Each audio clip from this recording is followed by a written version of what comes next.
कृष्ण कृष्ण सुमिरन. Hello friends, Namaskar, hope you are doing well. This is Dr. Ashish Shah for Samanvay Briefings. Today we have a very interesting subject that concerns basically the students. Okay. But since students are involved, so naturally their parents are also involved. There is news that President Trump has issued a new order that says or that stops or puts a pause on all visa processing across the world. Okay. So this order is not specific to any country. It is for all the countries, or all the countries from where students go to US. As of now, there are around more than 1 million students who come to US for graduation or post-graduation from 200 countries. Right? So this is a huge number. And in fact, it is said that this is one of the biggest soft power of America. Not only a soft power, but also a means to earn huge number of dollars. To give you an example, just from India, every year, almost $25 billion goes to US for studies and all related issues. Right? So that's a huge number. Right? Similarly, from other countries also. And still, President Trump has taken this decision. So you can understand the seriousness of this issue. This stems from various factors.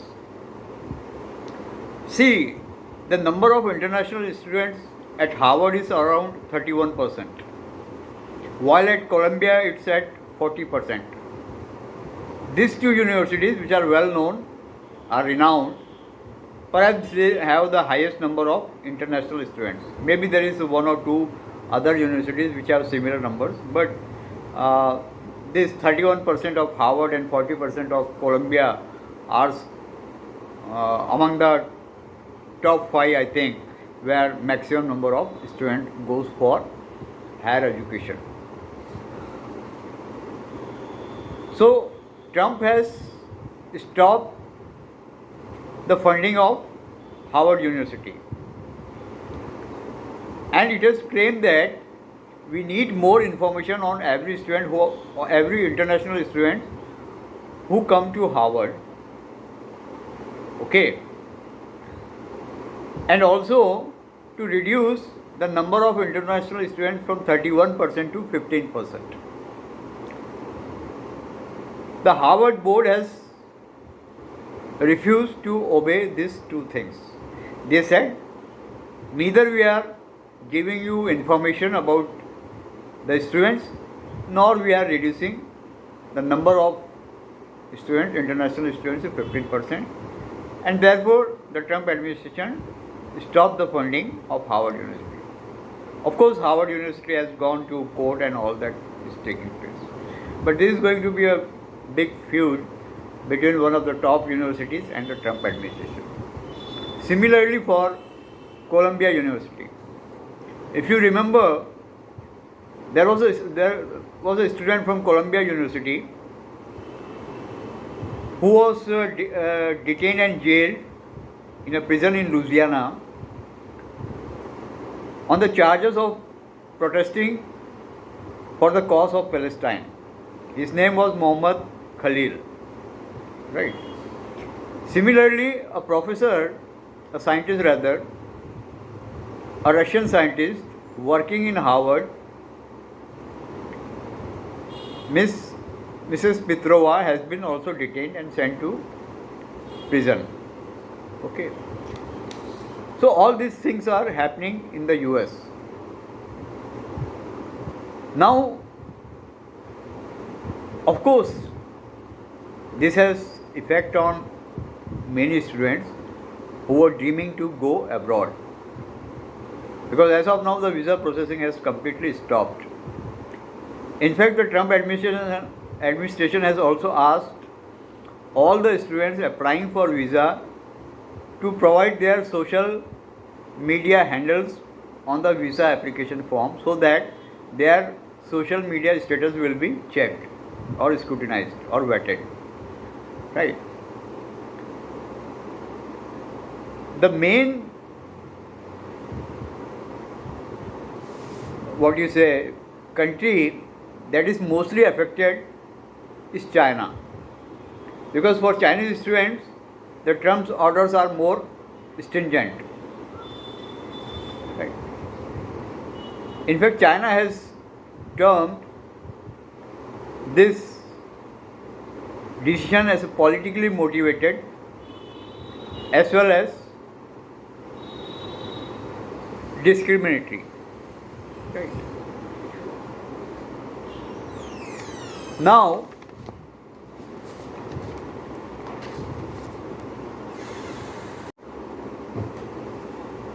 just for the sake of data, last year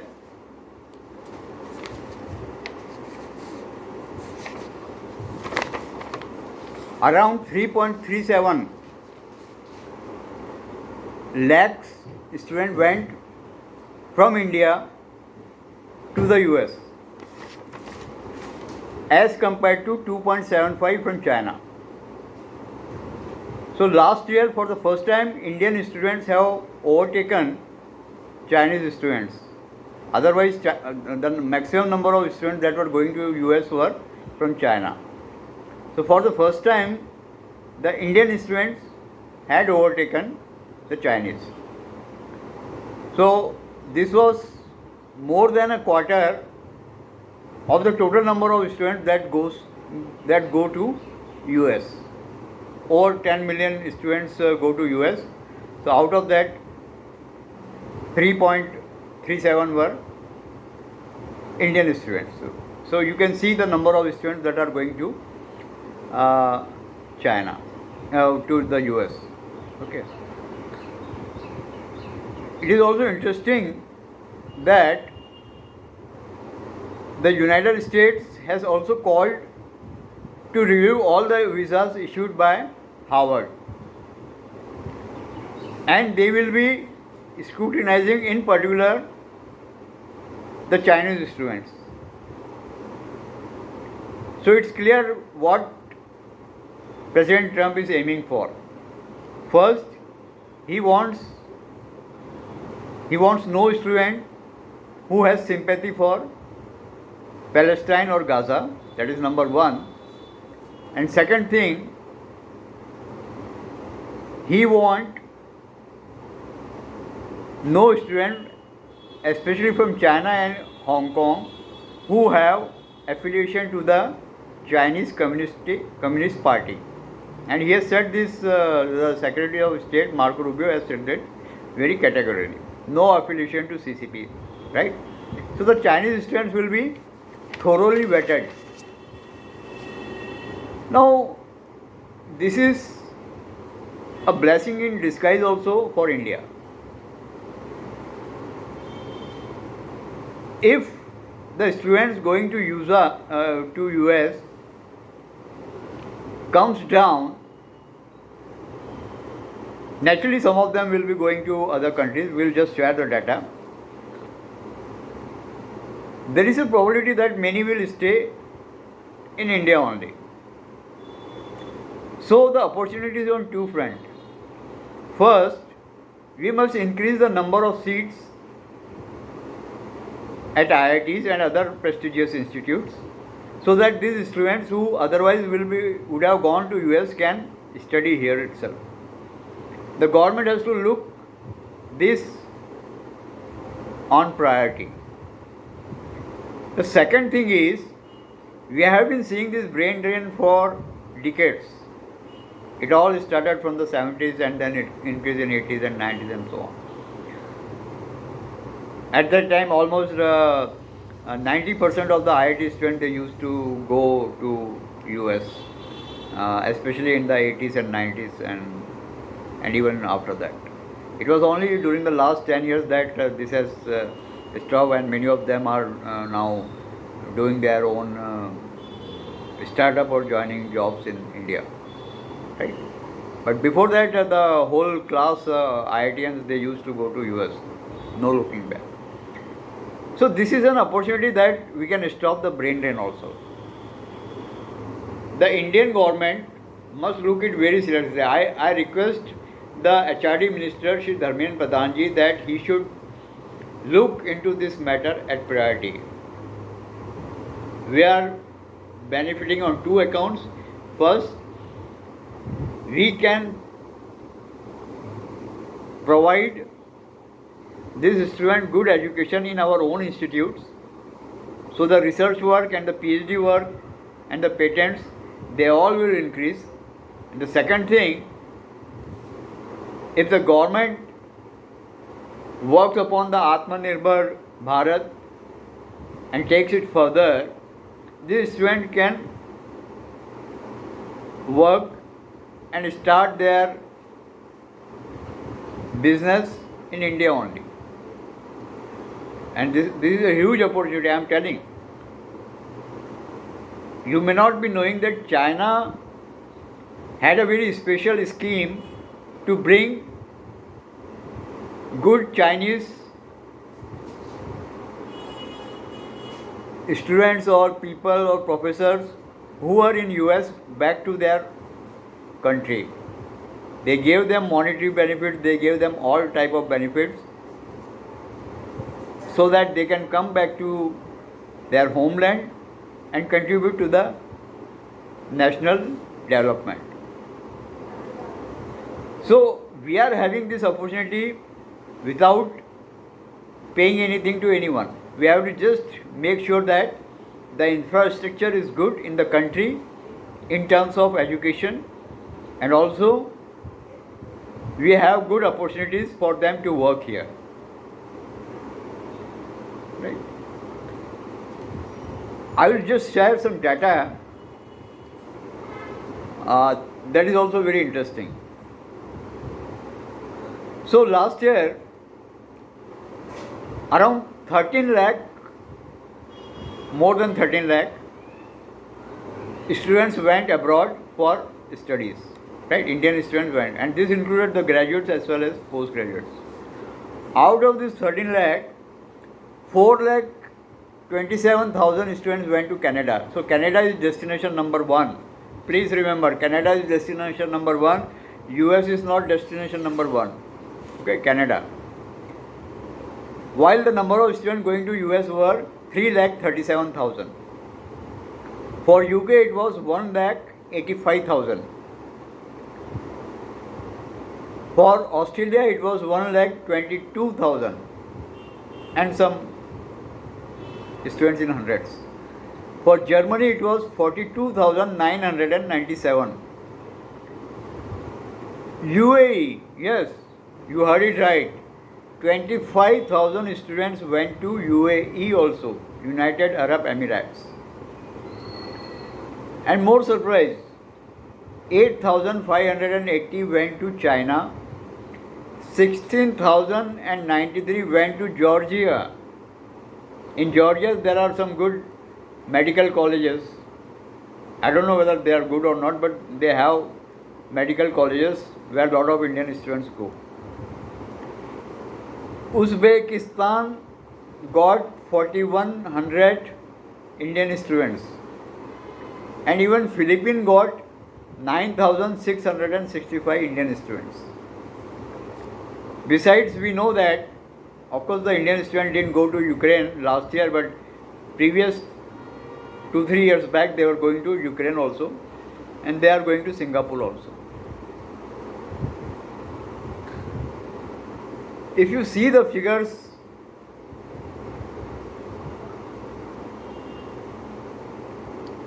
total number of students going abroad, it was just 4.5 lakh students in 2017 that went abroad. In 2018, it increased to 5.2 lakhs. In 2019, it increased to 5.8 lakhs. Right? So 4.5 in 2017, 5.2 in 2018, 5.8 in 2019. These are all in lakhs. Okay. In 2020, because of COVID, it plummeted to 2.6 lakhs. Still 2.6 lakhs went. Again in 2021, it increased to 4.4 lakhs. And then there was a dramatic uptrend in 2022 when 7.5 lakhs students went to US. And in 2023, not US, overall, abroad. In 2023, 9.3 lakh students went abroad. And finally, in 2024, 13 lakh 30,000 students have gone abroad for studies. So you see how much money we are paying on behalf of these students to various countries. These are huge numbers. These are no smaller numbers. Right. So if we can stop this, if we can offer better education in India itself, right? How can we offer? We can collaborate. Recently there was news that 15 foreign universities have been allowed to open up their campuses in India. My another request to the government is don't bring these universities for political science or for English or subject like this. Bring them for engineering and medical. Have collaboration with engineering institutes and medical colleges. We don't need universities here in India to teach our students political science. What political science they will teach? We don't need students, universities here to teach English. We have good universities. Even we don't need them for management. But anyway, management can be allowed. But the focus should be on engineering and medical. The government must focus on good engineering and medical colleges across the globe to have collaboration or campuses in India. That should be the theme. I hope our Honorable Minister Dharmendra Pradhanji might get an opportunity to listen to this. I request even our Honorable Prime Minister Modi ji,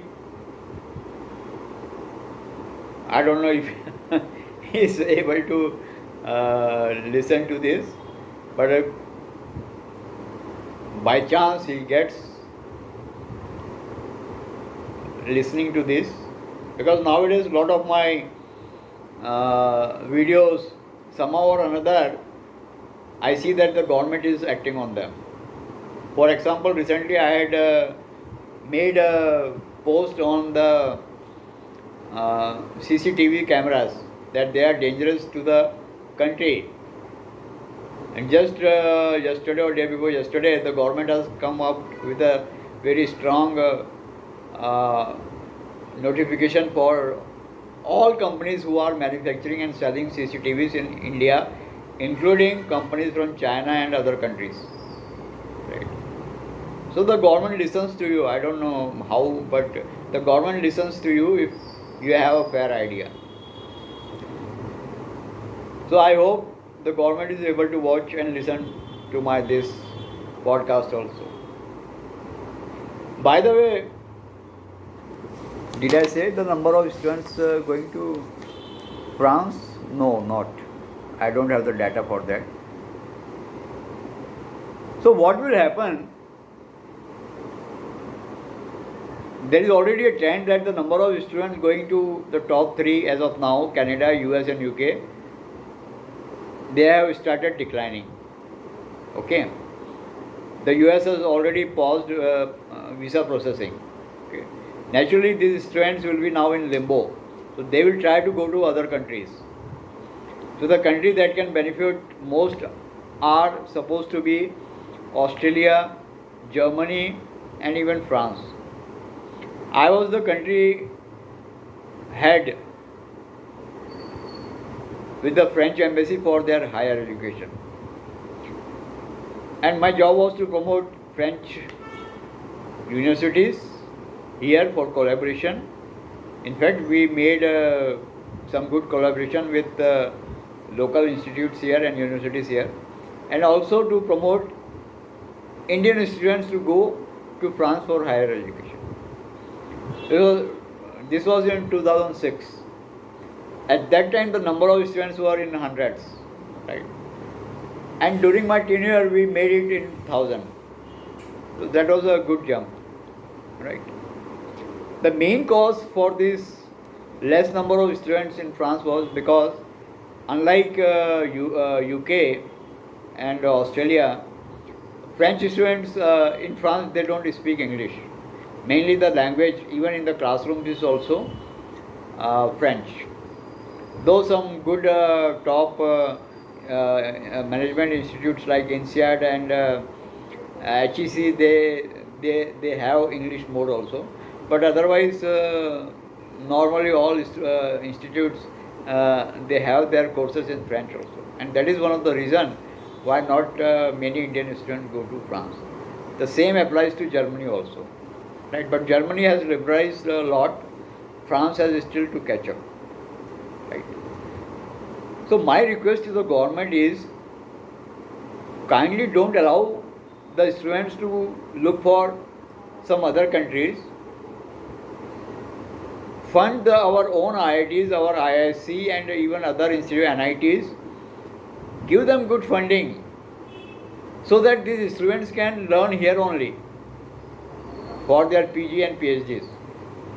Let me also tell you the kind of PhD that is done in the country, except for IITs, is very poor.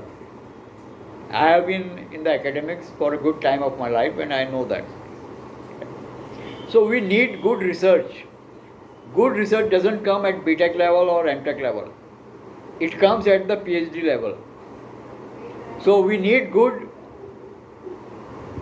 mentors or guides at the PhD level to produce good research and good outcomes and patents. So we should have collaboration with foreign universities so that good professors from abroad can stay here. In fact, IIT Delhi, when I was at IIT Delhi, I saw this. They have this facility, a foreign professor can come and stay here, and he is given or she is given all the facilities within the campus, and they can teach in the campus, living in the campus for 1, 2, 3 years and so on. But this is not, means the number of faculties coming from abroad were very less, and they were seen only in the computer science department. I think the government must increase the number of professors who are coming abroad, who want to stay in India for various reasons, but they want to also teach. So we can extend this facility to them. So there are various ways to attract foreign professors, foreign universities to come to India and collaborate, right? The point is we have a good opportunity. कभी कभी जो कुछ आपदा जो होती है उसमें से भी कुछ अच्छे फल निकल जाते हैं. That is one thing. And the other thing is, one should be continuously look for opportunities. Right? A person who is able to find an opportunity even in the something bad will be the most successful, because everyone loses hope while he is the only one who takes it forward. So this is something that kind of thing. ठीक है, हमारे वहाँ से students जो है US नहीं जा पाएंगे, right, but if we can offer them good education here and make sure that they can remain here only for their research and work, it will be really good. We should open more research institutes also, purely research. Most of the IITs as of now, they focus on BTech and MTech. Except IISc, which is meant for PhD and research work, the kind of research work that goes into IIT is very poor. I have seen what happens at IIT Delhi. Don't make me tell that. I have seen it at very close hands. Right? So the research work happening at IITs is, see, BTech students, they are into a hurry. They want to get out of IITs and they want to make money, as simple as that. And that's why they join this capital market and venture funding and all that. Nowadays there is a trend of startups, so they start working on that right from second year, third year. The students, especially the computer science students who come to IITs, and especially IIT Delhi and IIT Bombay, they are really very smart. I have seen them, I have engaged them, I have been in their classes, I know. They are really smart, they are really brainy. ये coaching class वगैरह का फंडा भी सब फालतू है. वो ठीक है, वो ज्वाइन कर लेते हैं, बट वो जो ब्रेन जो टॉप 500 स्टूडेंट्स रहते हैं जेई में, they are a class apart. They are exceptional, let me tell this. उनका दिमाग बहुत फास्ट चलता है.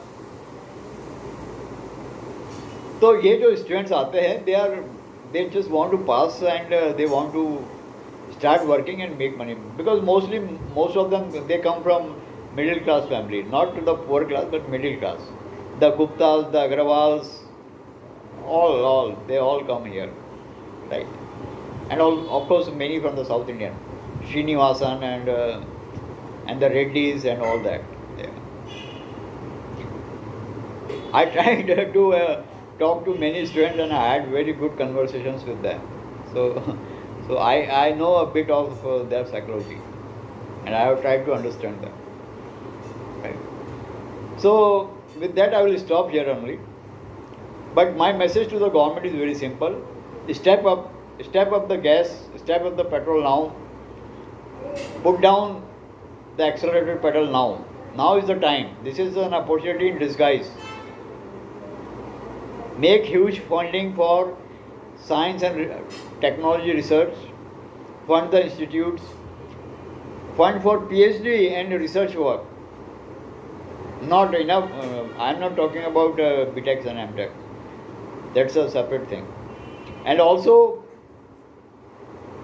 make sure that the students passing out of them get an opportunity, good opportunity to work here. Because they are some of the best brains in the world. Why would they like to remain in India?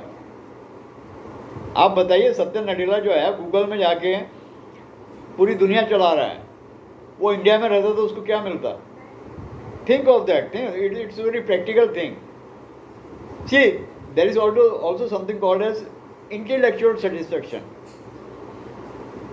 इन लोगों के दिमाग में कीड़ा रहता है, कीड़ा. वो कीड़ा जब तक सेटिस्फाई नहीं होगा, आप उसको कितना भी पैसा दे दो इंडिया में, वो यहाँ नहीं रहेगा, क्योंकि उसका जो इंटेलेक्चुअल ब्रेन है वो सेटिस्फाई नहीं होता यहाँ पर. So we have to produce the kind of work that these students, they get satisfaction in their work and in their research. That is the need of the hour. That is what PM Modi has to think. Recently, the finance minister has announced during the last 2-3 years big research for National Science Foundation or something like that, which is basically for research. I don't know what is the status of that. Right. But anyway, I will close at this.